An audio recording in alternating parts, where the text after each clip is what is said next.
Hi guys! Nag-cruise nga pala kami ng 5 days and 4 nights from Singapore to Malaysia to Thailand. Lumipad muna kami papuntang Singapore. Nag-stay muna kami ng isang araw doon para if ever magka-aberya ay hindi kami maiiwan ng barko. Kinabukasan ay pumunta na kami sa port ng Royal Caribbean. Anthem of the Sea pala yung cruise na sasakyan namin. Pagpasok namin ay meron munang maikling briefing for our safety.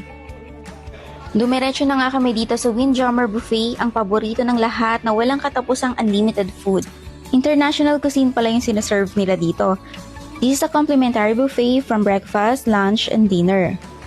Meron sila ditong pastry, salad, Indian food, Asian food, at marami pang iba. And by the way, hindi lang pala yung Windjammer yung complimentary dito. Dahil meron pang ibang coffee shop at restaurant na libre lang. Though may bayad din naman yung iba. After namin kumain ay naglibot-libot muna kami kung anong meron sa barko.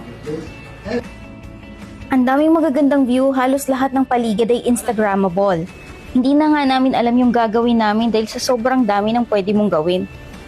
Meron pala ditong swimming pool na indoor, outdoor at pang-adult. Meron ding jacuzzi. Meron din sila ditong chandelier na kapag nilagay mo yung kamay mo, ay iilaw siya depende sa heartbeat mo.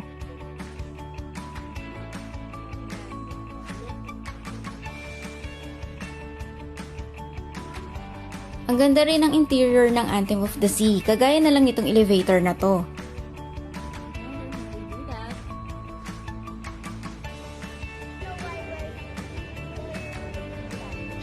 Noong mga oras na yan ay may nagsusumba naman sa pool. Dumating na rin yung luggage namin nun sa kwarto kaya pumunta na kami sa stateroom namin. Ito naman yung tinuluyan namin. Ito yung walang bintana kasi siya yung pinakamura. Hindi pala bintana yung malaking TV na yan. Akala nga namin ay parang TV lang. Live view pala yan na parang CCTV. Makikita mo rin sa monitor yung dagat sa labas.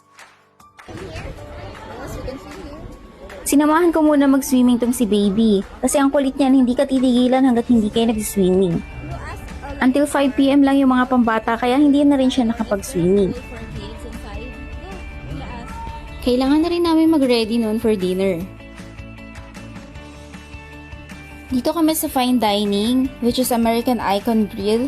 Hindi kami nag-Windjammer noon kasi ang lakas makasosyal but it's complimentary. Sa dami ng walang charge na pagkain ay umorder ang anak ko ng lobster at ito namang pinsan ko ay wine. Muntik na akong makatipid, hindi siya kasama sa complimentary. Huwag kang mahihiya mag-order dahil pwede kang umulit kung gusto mo. Pwede ka nga rin magdala ng pagkain sa kwarto. Grabe tong Royal Caribbean, parang hindi ka nakakain bukas. For my next story, abangan nyo na lang sa part 2.